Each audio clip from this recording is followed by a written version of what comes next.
ശക്തമായ കാറ്റിലും മഴയിലും തിരുവനന്തപുരത്ത് ഓടിക്കൊണ്ടിരുന്ന KSRTC ബസിന് മുകളിൽ മരം വീണു. കാട്ടാക്കടയിൽ നിന്ന് കോട്ടൂരിലേക്കുള്ള ബസിന് മുകളിലാണ് മരം വീണത്. കണ്ടക്ടർ ഉൾപ്പെടെ 15 പേരെ ആശുപത്രിയിലേക്ക് മാറ്റി. ഷഫീദ് റാവുത്തറുണ്ട് ഇപ്പോൾ വിവരങ്ങളുമായി തിരുവനന്തപുരത്ത് നിന്ന്. ഷഫീദ്, എപ്പോഴാണ് ഈ സംഭവം? വിവരങ്ങൾ. ഉന്മേഷ്, അല്പസമയം മുൻപാണ് തിരുവനന്തപുരത്ത് ഈ അപകടം ഉണ്ടായത്.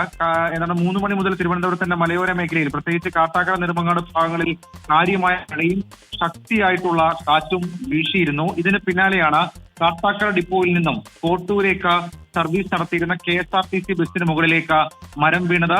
ഈ ബസ് നക്രാഞ്ചിറയ്ക്ക് സമീപം എത്തിയപ്പോഴാണ് കൂറ്റൻ മരം പിഴുതു വീണ ഈ ബസിന് മുകളിലേക്ക് പതിച്ചത്. ബസ് കണ്ടക്ടർ അടക്കം 15ഓളം പേരെ ഇപ്പോൾ ആശുപത്രിയിലേക്ക് മാറ്റിയിട്ടുണ്ട്. നെയ്യാറ്റിങ്കര ജനറൽ ആശുപത്രിയിലും കാട്ടാക്കട ആശുപത്രിയിലേക്കുമാണ് മാറ്റിയിട്ടുള്ളത്. ഇതിൽ മൂക്കിന് പരിക്കേറ്റ കണ്ടക്ടർ സുനിൽദാസിനെ മെഡിക്കൽ കോളേജിലേക്ക് കൊണ്ടുപോയിട്ടുണ്ട്. നിലവിൽ നമുക്ക് ലഭിക്കുന്ന വിവരപ്രകാരം കാര്യമായ പരിക്കില്ല. ഈ കണ്ടക്ടറുടെ മൂക്കിന് മാത്രമാണ് കാര്യമായ പരിക്കേറ്റത്.